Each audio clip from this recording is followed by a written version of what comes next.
बाबू आज के कढ़ाई पनीर আর রুটি বানাবো, খেয়ে নিবি? रोज तो कढ़ाई पनीर खाबो नी, आज के कढ़ाई पिज्जा বানিয়ে দাও। কড়াই পিজা সেটা কি করে? আগে ব্রেড নাও, সেগুলো সাইডগুলো কেটে বাদ দিয়ে দাও। এই দেখ বাদ দিয়ে দিয়েছি কেটে, এবার বল কি করব? বাটারা ঘি বানাও। আরে দাঁড়া মাখাচ্ছি, মাখানো হয়ে গেছে, এবার এগুলোকে কি করব? ব্রেডগুলোকে দুটি ভেজে নাও। ঠিক আছে দাঁড়া, কোথা থেকে যে তুই এত বুদ্ধি পাও কড়াই পিজ্জার কে জানে বাবা। ব্রেডগুলোকে ভালো করে লাল লাল করে ভাজবো তো। আমি কুল্লার পিজ্জা শুনেছি কিন্তু কড়াই পিজ্জা আমি কোনোদিনও আজ পর্যন্ত শুনিনি। ঠিক আছে তোর ইচ্ছে মতনই বানাচ্ছি। তো ব্রেডগুলোকে প্রথমে ভালো করে লাল লাল করে ভেজে নিচ্ছি। আপনারা চাইলে ব্রাউন ব্রেড অথবা হোয়াইট ব্রেড যে কোনো একটা ব্রেড নিতে পারেন। তো ব্রেডগুলোকে ভালো করে লাল লাল করে ভেজে নিলে বাচ্চাদের খাওয়ার ক্ষেত্রে কোনো অসুবিধা হবে না। তো দুই দিক যখন ভালো করে ব্রেডগুলো ভাজা হয়ে যাবে তখন একটা প্লেটের মধ্যে তুলে নিয়ে ডেকোরেশনের জন্য সাজিয়ে দিতে হবে।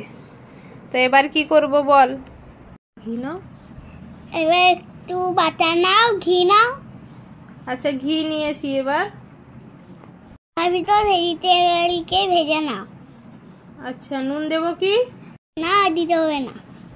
আচ্ছা এবার ভেজিটেবলগুলোকে ঘির মধ্যে দিয়ে ভালো করে ভেজে নিচ্ছি। তো ভালো করে ভাজা হয়ে গেছে। এদিকে ব্রেডগুলোকে কি করব? ব্রেডের উপরে ভেজিটেবল দেবো না কি করব?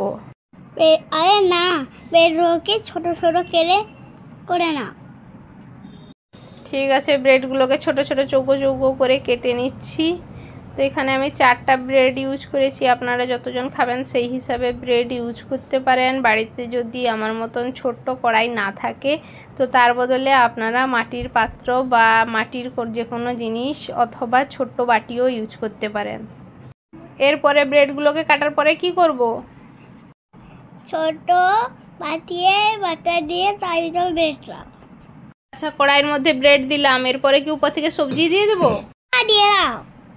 উপর থেকে সবজি দিয়ে ভালো করে সস দিয়ে দিলাম। তারপরে উপর থেকে একটু চিজ মাঝখানে গ্রেট করে দেব। চিজটা মাঝখান থেকে গ্রেট করলে ভিতরেও চিজই থাকবে উপরেও চিজই থাকবে। তো হাফ চিজ গ্রেট করে দিয়ে দেব, তার উপরে আবার ব্রেড দেব।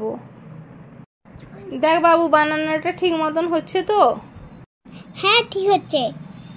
এরপরে উপর থেকে কিছুটা আবারও সস দিয়ে দিলাম। আর যে ভেজিটেবলগুলো ফ্রাই করে রেখেছিলাম সেগুলোও বাকি যত আছে দিয়ে দেবো। উপর থেকে একটু অরিগানো ছড়িয়ে দিলাম। আপনাদের বাচ্চা যদি বড় থাকে তাহলে চিলি ফ্লেক্স দিতে পারেন। আমার বাচ্চা যেহেতু ছোটো চিলি ফ্লেক্স খেতে পারে না, সেই জন্য আমি চিলি ফ্লেক্সটা অ্যাভয়েড করেছি। তো এরপরে উপর থেকে বাকি যে চিজ ছিল গ্রেট করে উপর থেকে সস দিয়ে ডেকোরেশন করে ভালো করে সাজিয়ে নিয়েছি। এবার একটা কড়াইতে গরম করে তার মধ্যে জল দিয়ে কড়াইটাকে বসিয়ে দেবো। আপনারা চাইলে নুনের উপরও বসাতে পারেন। বাবুরে হয়ে গেছে, আয় খেয়ে দেখ কেমন হয়েছে। বেশ ভালো হয়েছে তো, দারুণ।